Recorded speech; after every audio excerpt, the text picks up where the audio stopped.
I've been surprised when I've been in conversations, particularly about racism, and I've been in a conversation in a room or online with a group of white men, and they haven't invited me into the conversation to speak. Now, I'm never sort of massively affronted by that because I guess I'm not surprised by it. But at the same time, I'll wait for enough space to say what I believe needs to be said. Hello and welcome to You're in Charge, where we are helping you with starting your business journey by sharing stories and insights from the best in the biz. My name is Sav and you may know me from MasterChef Australia. And just a few months ago, I decided to leave my corporate job and go into the world of private chefing and working for myself in my own business. And it is true what they say, starting your own business is hard work. But the great thing is starting your business can also be incredibly rewarding, which is why I've teamed up with ThincHer at the University of Adelaide to learn a bit more about the business of doing business. Together, we will sit down with some trailblazing women and talk to them about the business behind their successes. I'm talking about the business of building confidence, the business of bouncing back, the business of brokering security, and the business of being you through it all. Today, we are honoured to be joined by a nationally respected advocate, 2021 South Australian of the Year, and one of the country's most influential Indigenous leaders. My name is Tanya Hosch. I'm a Torres Strait Islander woman, live on Kaurna country. I'm a mother of a 17-year-old daughter.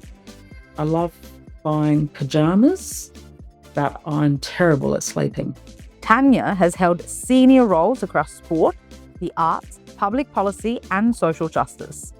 She's been a driving force behind some of Australia's most significant cultural shifts, from leading the Recognise campaign to creating frameworks for inclusion, anti-racism, and gender equity. Tanya brings deep insight, passion, and a fierce commitment to inclusion in every space she enters. Tanya, thank you so much for being here with us at You're in Charge. To get into it straight away, so much of your work has, you've worked across many spheres. There's sports, there's policy, and the arts. And through all of that, your focal point has always been about the inclusion piece. It's been about the diversity piece. So talk to us about the history of that. Where does it all begin for you? Was there perhaps a pivotal moment, or was it maybe a series of compounding things? Yeah, where does it all begin for you? Well, thanks for having me. Wanted to acknowledge that this conversation is taking place on Kaurna country. Yeah, look, it's a question I've been asked a number of times. And I mean, I think what it really, the work that I've been so passionate about, it's really stemmed from my own experiences of racism as a young child at school. And I still have quite vivid memories of some horrible racist experiences from the ages of 6 and 7, all in the schoolyard and even sometimes as a result of teachers. And that had a huge impact on me. And it's only now that I can reflect and think about how much it impacted my self-confidence, my self-esteem, and all of those sorts of things. By the time I was 18 and I'd finished school, I have a very distinct recollection of taking my dog for a walk, and suddenly this thought popped into my head, and it's more important to do what's right than it is to be popular. And I like to say I've been making myself unpopular ever since. Really, I think that was the beginning of me starting to think about, what am I going to do about that, from the perspective of it would make my blood boil, but also really trigger trauma from those experiences. And I thought, all of those kids that are going through that and don't know what I now know, and I was all of 18, but I felt like I figured something out at that moment. And I thought, I need to be doing things that enable me to make a difference. And I didn't know how. I didn't know what that would look like, but I think that was the driving force behind a lot of the decisions I've made in my working life and also my volunteer work.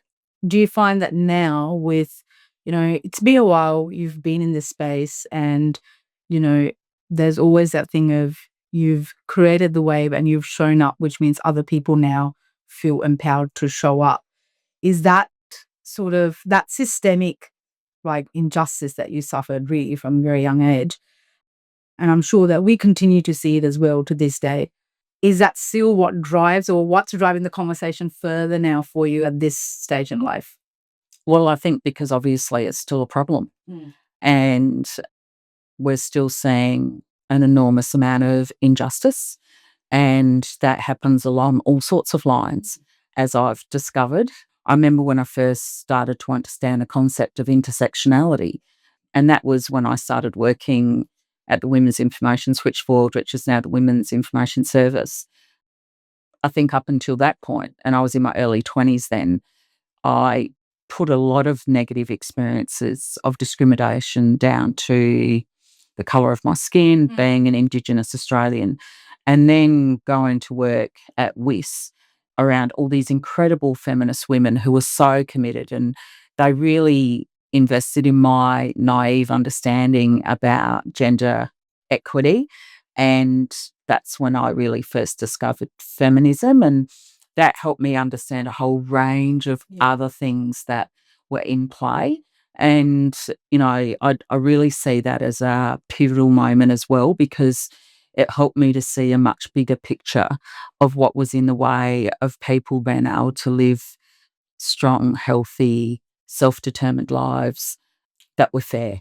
And I think to suddenly start to get an understanding of all the different layers of discrimination that can play out at the same time or even separately, and being around all these different wise women, Indigenous women, non-Indigenous women, women who spoke English as a second language. I was just surrounded by all these women who'd understood gender equity and had developed institutions and systems to really empower women. And similarly, I was meeting Indigenous leaders who are really on the front lines of, fighting for the rights of Indigenous people. So I have been incredibly fortunate. And so that has really shaped, I guess, my sense of commitment for the concept of paying it forward. I couldn't have done the things that I've been able to do without the people that went before me. And so while I'm capable of making a contribution, it's my job to do that. I really love that you said essentially a version of, we do stand on the shoulders of giants in many ways when, you are a person of color, a woman of color, an Indigenous woman. And I think that's actually incredibly valuable to hear that it doesn't happen in a vacuum, but there's so many steps and there's so many people that form the backbone. And I think it's really important for our listeners to hear that as well. Which brings actually to me to the point about oftentimes I'm sure not only have you been the first and the only in a lot of ways, often you possibly have been the only woman in certain spaces, the only Indigenous person and woman. Tell me a little bit about that. I know that's a broad thing, but touch on that for us. It is a unique experience. I've been surprised when I've been in conversations, particularly about racism, and I've been in a conversation in a room or online with a group of white men, and they haven't invited me into the conversation to speak. Now, I'm never sort of massively affronted by that because I guess I'm not surprised by it. But at the same time, I wait for enough space to say what I believe needs to be said. I think in moments like that, I'm less likely to fight for my piece of the dance floor. I'm much more likely to hold and hold and hold listen to all of those comments.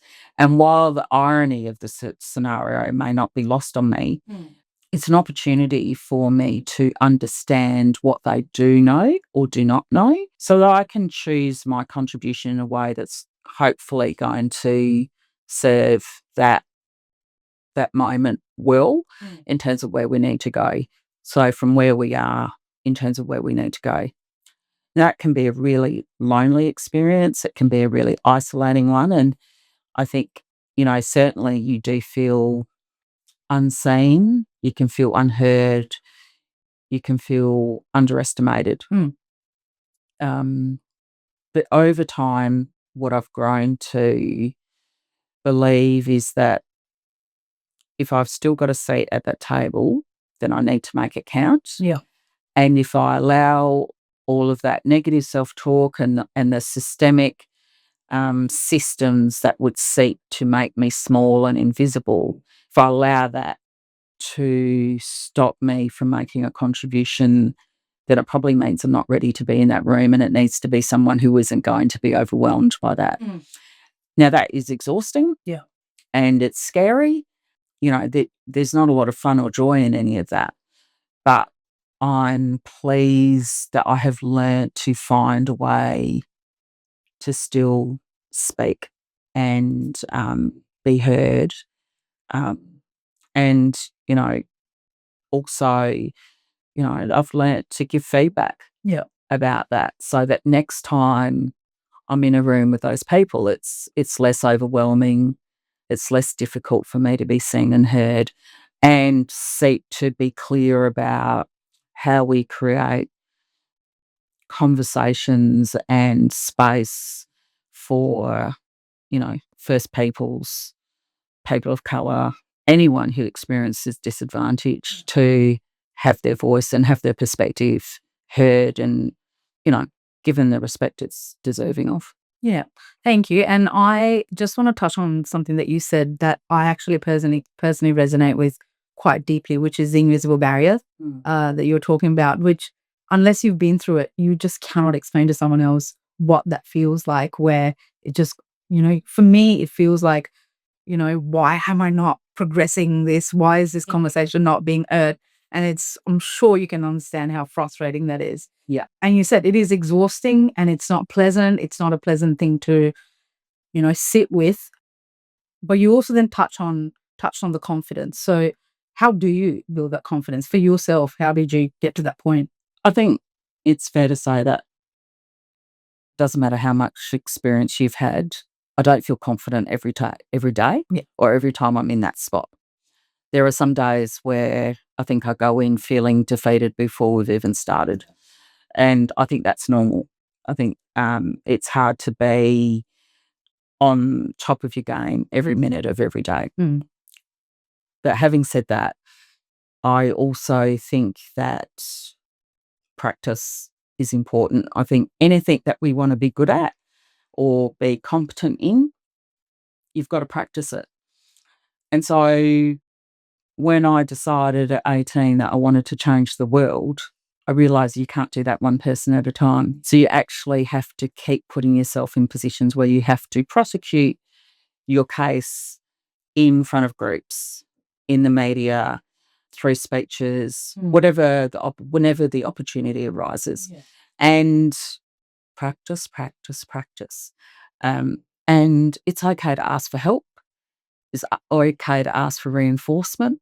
It's all right. It's all right to have a vent with friends and allies who understand, who don't need things explained to them. It's important to have those systems of support for yourself that are going to work for you. And, I think in this day and age, a lot of us have WhatsApp groups for that purpose. I've got a number on the go. But yeah, I think knowing who your trusted critical friends are as well, people who will give you feedback that you need to hear to continue to craft yourself in the best way to be most effective is important. And, unless you've had someone deliberately train you, then a lot of it is going to come on the job. And I don't think there is any think better than experience.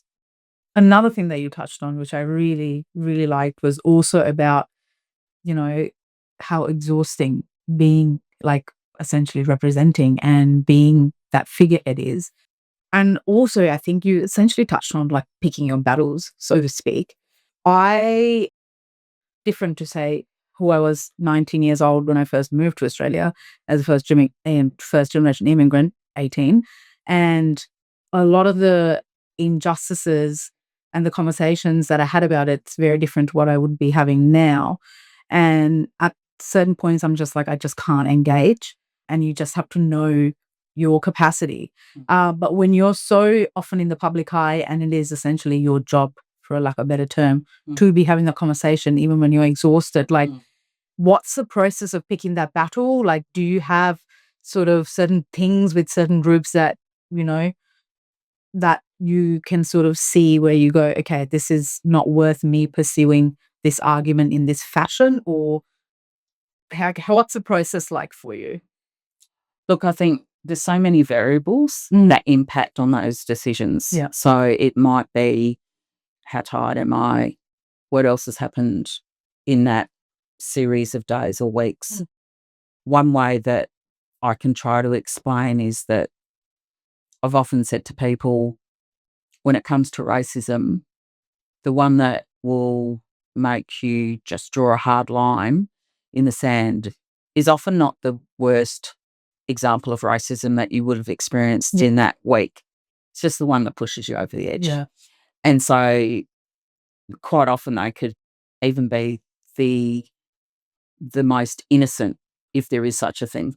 And so I think you have to really be self-aware. I think that's the key. Being aware of your own limitations. Only last night I was talking to a friend on the phone, an Aboriginal man, and he was talking to me about a scenario that we're both approaching in the coming months. And he said to me, with everything you've gone through recently, do you think you really need to put yourself in that situation? And that's where your friends and allies and those critical friends are so valuable, where your peers are so important, because he was absolutely right. And actually what he said to me, I've already now decided I'm not going to do that because it's actually not necessary. And so sometimes I think you have to get help to put boundaries up because often for those of us who are so used to being the advocate, it can be hard to know when to put that down. Yeah. And I'm not the only one that's advocating. I'm not the only one that can advocate. And so sharing those experiences, referring them on to others, and also just asking for help and a bit of support is important. And, I think we're always most effective when it comes to addressing really big, hard issues when we operate as a collective. Yeah. And so that also helps me when I'm without much choice and I am in a situation where I have to show up and do it. Okay, this is the moment where I have to do it and it's not easy and I wish I didn't, but I do have to. So let's just get it done and do the best we can. They are part of the same cycle. Yeah. They're all the same thing. And, I think the older I get, the better I get at choosing the things I say yes to, the things I say no to. Used to be terrible at saying no. Yeah. Getting much better at it. Yeah. But it's still hard. It's still hard to know when it's okay to put the tools down. But the thing is, we're all part of one big system.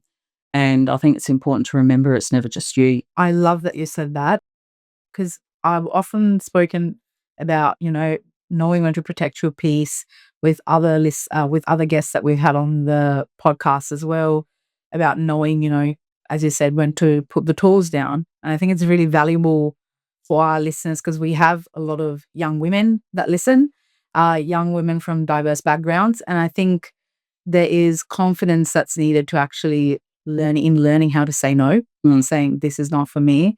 And what I loved about something that you just said is about it's not just you advocating, there's other people. But I think it's really easy to get into that trap of like, oh, I have to do this all by myself because like I'm the only voice that's like hearing because you kind of put yourself in an echo chamber as well. Yeah. So thank you. That was I think really important, not just for me to hear, but for everyone else listening as well. Now jumping into something that you've actually been leading, which was the nationally recognized campaign Recognize. Let's talk about that. You've, really dug your heels in and pushed for recognition for First Nations Australians, Indigenous Australians. Talk to us about connecting with people on that personal and public level. I know it's a big thing, but yeah, tell us about the experience. Tell us about maybe perhaps some things that you've learned that surprised you. Well, Recognise was quite a while ago, even though the campaign wasn't. I mean, that was, the sort of second phase post the expert panel that made the recommendations for constitutional recognition. And Recognise was the community awareness raising to get the country ready for a referendum to understand the basics that, Aboriginal and Torres Strait Islander people aren't recognised in Australia's highest legal document that was forged in 1901, and we're still not, as a result of the vote from 2023 in the referendum. Look, I knew very little about the Constitution. I'm not a lawyer, although lots of people assume I am. Not sure why. It's either because I wear glasses or the way I argue. I'm not sure which, although I get both reasons that people have assumed that about me. I think that I really wanted to do that work because I believed in the importance of the constitutional recognition, but I also had a real desire to learn about campaigning. And campaigning and advocacy do have some cross lines, but they're very different things. Yeah. And one of the greatest opportunities of my working life was to learn about campaigning, because campaigning is about communicating to the masses. It's about taking sometimes a simple or sometimes a complex discussion and working out how to communicate it to people who are busy, tired, worried about getting their kids to school, worried about paying the bills, worried about their day at work, worried about finding work, everyone in every walk of life dealing with their daily struggles, and then asking them to think about a document that they never think about. Yeah. It's quite a challenge. But there's a fair bit of science in campaigning, as I learnt, and I was very fortunate to have the campaign experiences of Tim Gartrell and Mark Texter, among many others, really invest in me in that time. And there was a couple of things I learned. One was authenticity is so important. If you think about how many speeches we all hear, maybe how many podcasts we listen to, how many do you really remember? Yeah. Not a lot.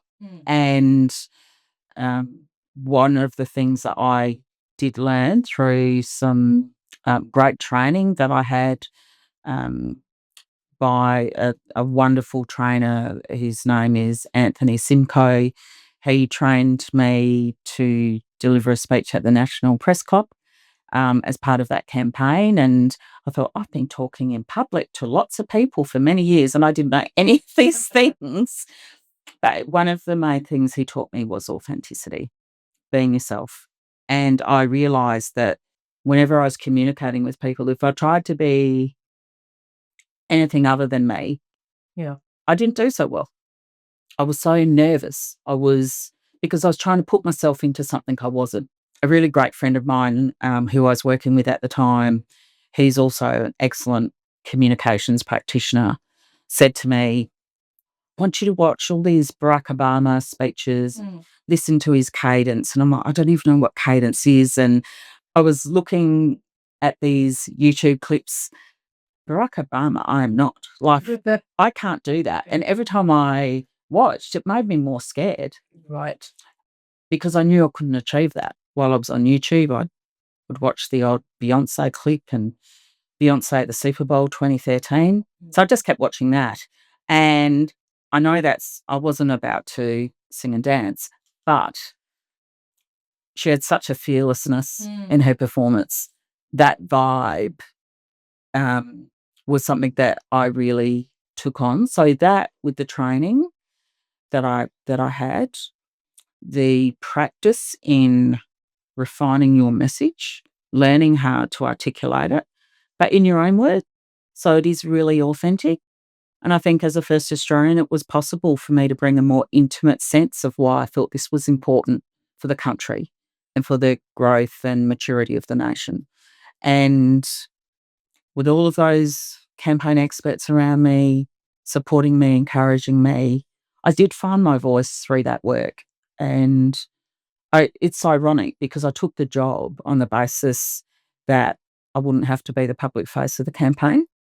And it quickly became impractical for me not to do media. So all of a sudden I had to learn to do it. But if there's any advice I would have for anyone, just be your authentic self because it'll serve you well. And I think it's much easier for others to hear. Authenticity. You spoke about showing up as yourself. Something that I sort of personally reflect on is the authenticity piece as well. And I know that it can actually be, as you said, really hard because when you are a woman of color, a person of color, someone from a diverse background, that piece of who makes you you feels like the thing that people attack you on.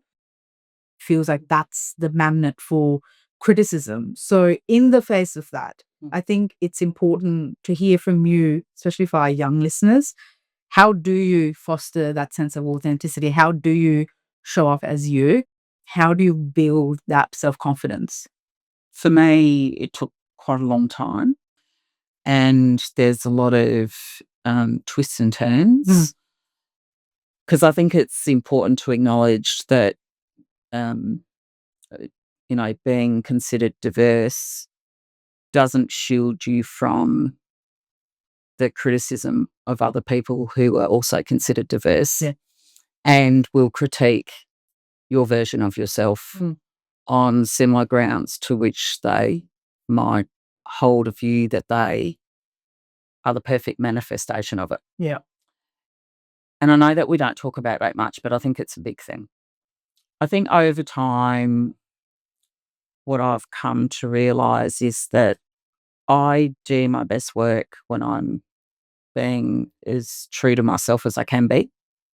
And look, there's lots of times in your professional work where you do have to bring a certain version of yourself. And I remember when I was preparing for the press club, Anthony Simcoe telling me, I know you don't really do a lot of formal speeches, but there is a formal version of Tanya. So that's who you're going to be for this. Because it was important in the moment to hold that moment. I needed to project myself in a certain way to be credible in a really, really important and rare moment for me. And so I think for me, what I have learned, what makes the authenticity easier is to not say yes to things that I don't feel I can do justice to feel joy and positive about, thank you for that offer, but actually half a dozen people who would be better. Yeah. And on that basis, I don't feel that that's something that I want to do or should be doing. And there was a time when I used to think that you had to do everything you were asked. I remember Linda Burney asking me to give a speech at a conference in New South Wales many, many years ago. And I said yes because I think I was flattered that Linda Burney would think of me. And I ended up getting really sick. I had a cold, a terrible cold, and I did a terrible job. And not just because I was sick, but I was actually out of my depth and I shouldn't have done it. And I think, and I learned that lesson. And so I think, making sure that what you're putting yourself up for is the right thing and that you can feel good about it. And it's okay not to be perfect. You don't have to be an expert. I'm not suggesting that. But I think it's important what is going to help you feel really centered about what it is that you're doing. Do you have something to say? Now, I'm the sort of person that's probably blessed with an opinion about almost everything. So I could say yes to almost everything. But that doesn't mean that I'm the best voice, the best perspective, the most important one. And it's a good thing to be able to share space and provide room for people who are yet to have that moment to be sharing their view as well. So I think on balance, the authenticity is about the mix of all of those things. Yeah. And also just feeling clear about why you're saying yes to, checking your motivations. Yeah. Because it is easy to get swept up into other people's expectations of you. I actually really appreciate the fact that you touched on essentially allyship, actually. Yeah. It's a big thing, I think. It sort of comes back to something that you said previously as well about the community, and you're not the only person running the race that's fighting the fight. I think often when you are sort of representing, for lack of a better term, you do sort of forget that there are all these other people doing the same thing, and how do you also amplify their voice? And then if you say perhaps have a bigger platform than someone who's in a similar situation to you, background experience wise, how do you then bring them up to then sort of quieten yourself? Speaking of impact, the way that I actually got to know your name personally was when all of the stuff happened with Adam Goodes. And I do actually want to touch on that. You really pushed for that public apology. And for me personally, that was a massive learning experience as an immigrant, as someone that was learning about First Nations and Indigenous Australians, and perhaps not necessarily initially understanding what happened, why it was such a huge thing, why the apology needed to happen. And it's been a huge cultural event. It's been a massive impact. And there's always that thing. And this is actually something that I observed watching Adam go through this, just being in not just social media, but just general consensus. And I continue to see it against almost people from, well, it is always against people from diverse backgrounds, from the lens that I always see it in as a woman of color, as a South Asian, and as an immigrant. And it's always, you're asking for too much. It's always why can't you be happy with what you're getting? You're like, you're better off already. Like, it's better than it was 100 years ago. You're asking for too much. Like, how do you deal with that? Because to me, like, it angers me, and then I get tired. Like, the anger makes me exhausted, and I just disengage. But I know there's young listeners as well that I'm sure feel that way, because you're being told, hey, you're asking for too much.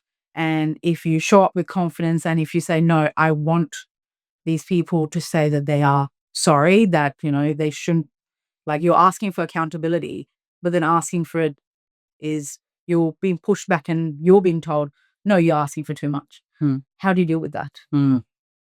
Yeah, I think there's no straightforward answer to that. I mean, one thing I have learned over time is if you go to someone for something that they don't have the capacity to give you, you need to cut your losses. Yeah.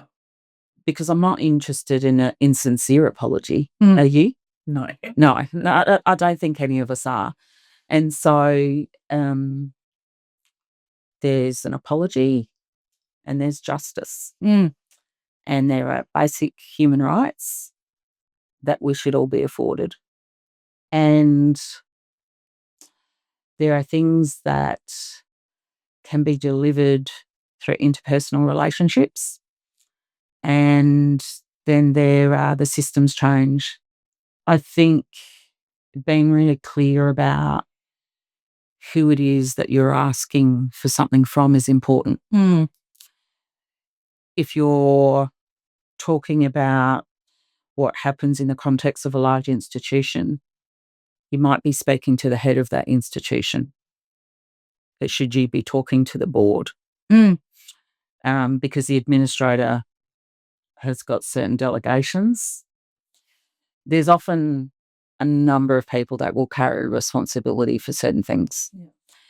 And sometimes seeking justice, seeking change is going to come best through a large collective of voices asking for that change. And often institutions and systems are really limited in their ability to respond unless it comes through a certain system. Yeah. And so some of these things are, I think, often easy to fix. And sometimes there's a bit more complexity. But ultimately, what we're talking about is a shift in power and a shift in people having the ability to be respected. Now, respect, I think most of us understand, because we certainly understand when respect isn't there. Yeah. I think power is always really, really difficult to shift. And some people will feel a loss of power if they apologise, if they acknowledge that they have done something wrong or someone has done something wrong, and ultimately it's a responsibility for them to fix it. So I guess what I'm saying is probably need to accept that you've got to play the long game. Yeah.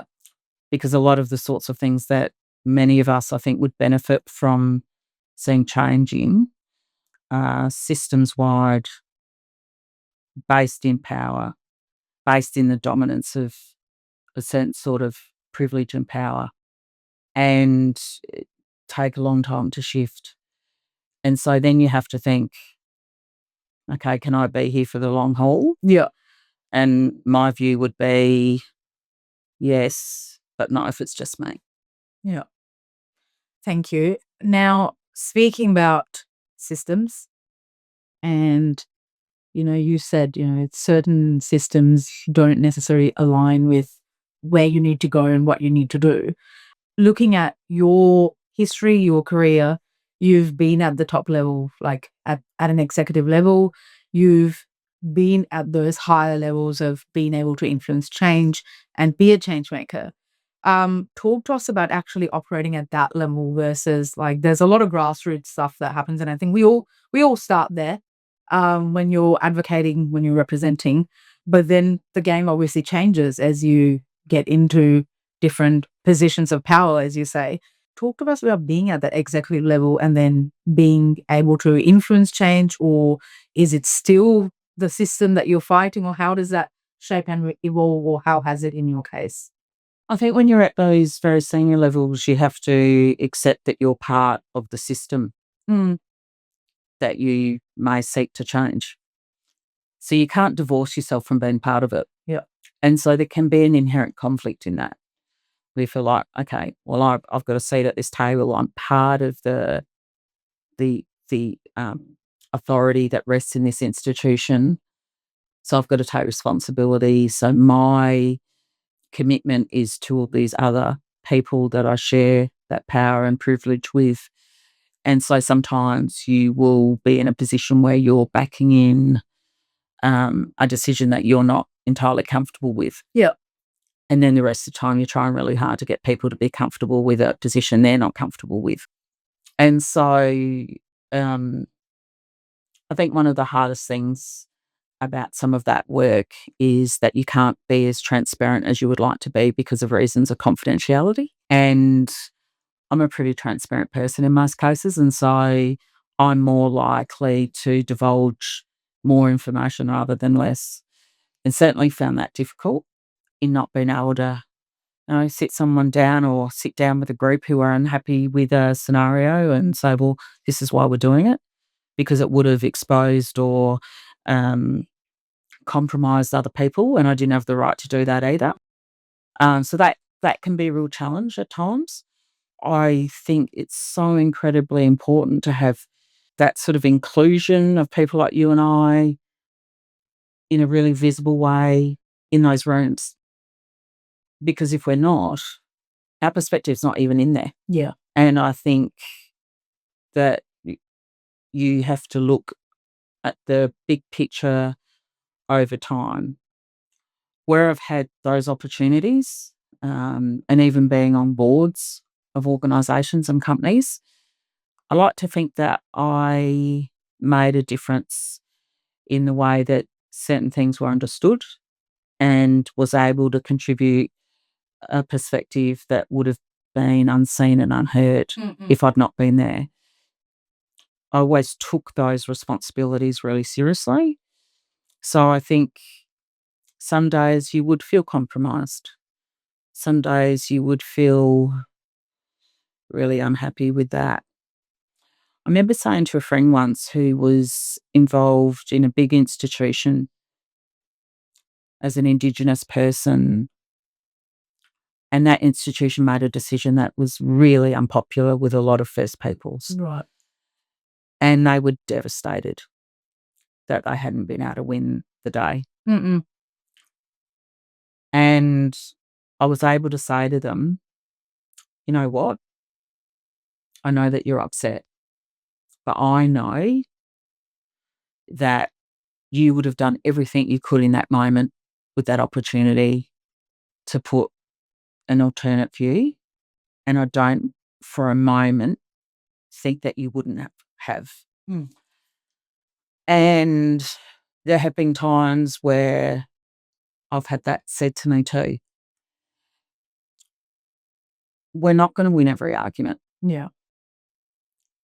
But I would rather, and I said this to my friend at the time, would rather that you were there than not. Yeah. And so then it's our job to support these people who are occupying these rooms. After all, we've spent generations advocating for our right to be in those rooms. Yeah. And there's a reciprocity. It's easy to think that being in those roles is glamorous and, and they do come with privilege. They often come with great salaries and all sorts of opportunities that a lot of people don't have. I remember back in the recognised days dealing with, a lot of First Nations people that didn't support constitutional recognition, which is an entirely valid view. But a lot of progress has come because we've had progressive resistance movements that remind us that even this change isn't enough. Yeah. And a lot of those people pay a really high price. So it's always been my view, I'm not going to complain about sitting in a really comfortable executive suite with catering and people bringing me coffee when there's brothers and sisters out there in the cold not getting paid, or if they are, not much at all. They're not being invited to red carpet events and being flown around the country. There's a lot of privilege that comes with some of those positions, and it's important to remember that part of the reason I'm there is because of the hard yards that other people have paid with very little gratitude, probably zero recognition. Yeah. And never, properly been understood and respected for the contribution that they have made. Yeah. And are making. We're all part of the same system, that some of us get the opportunities to do it in a more comfortable way. So even when I have felt victimised, when I felt kicked, when I felt scared, alone, discriminated against, as I said at the start of this conversation, I'm not the only one. Yeah. We do ask all of our guests this, and it has been an amazing conversation for me. There was so many things about what you said that resonated, and I think there's a lot of value that our listeners will take away from this chat as well. But tell us about something for yourself that you want to master this year, whether it's personal, professional. We had Jenny Ellis say that she wanted to master doing something on a longboard, surfing. So it can literally be anything, but what would you want to master for yourself? Well, it's almost 2 years since I had my lower right leg amputated. And so in my prosthetic, I've had to, basically wear sneakers. And look, there's lots of them around and I've got them all in lots of different colours at the moment. It's awesome. But I'm hoping soon that I'll have a foot attachment that will allow me to wear a small heel.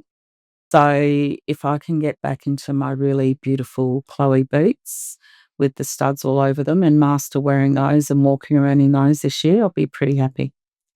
Tanya, this has been an amazing conversation, and that's a very good goal to work towards. I'm sure you will. But just want to say thank you so much again for being here and for the beautiful chat we've had. Thanks for having me.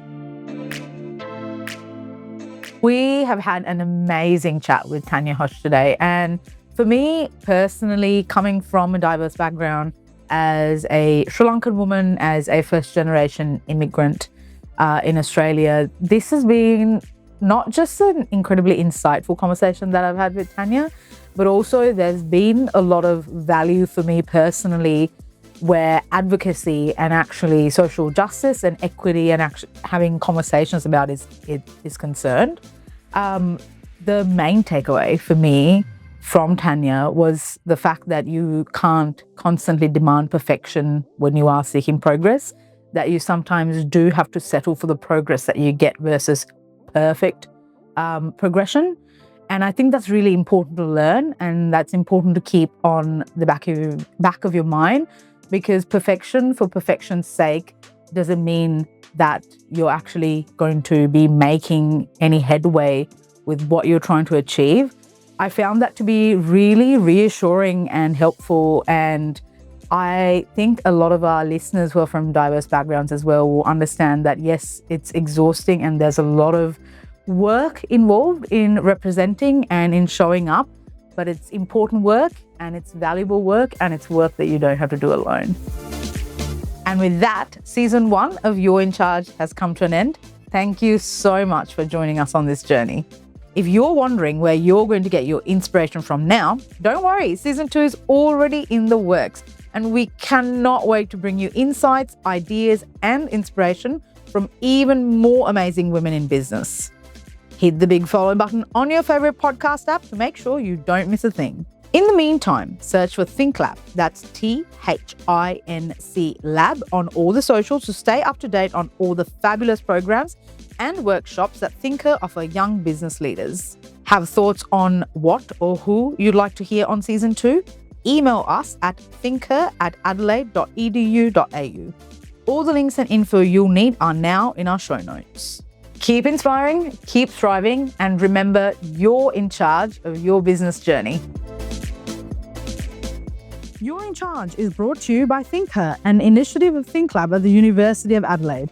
Google ThincHer, that's ThincHer, to join our empowering community of like-minded women in business.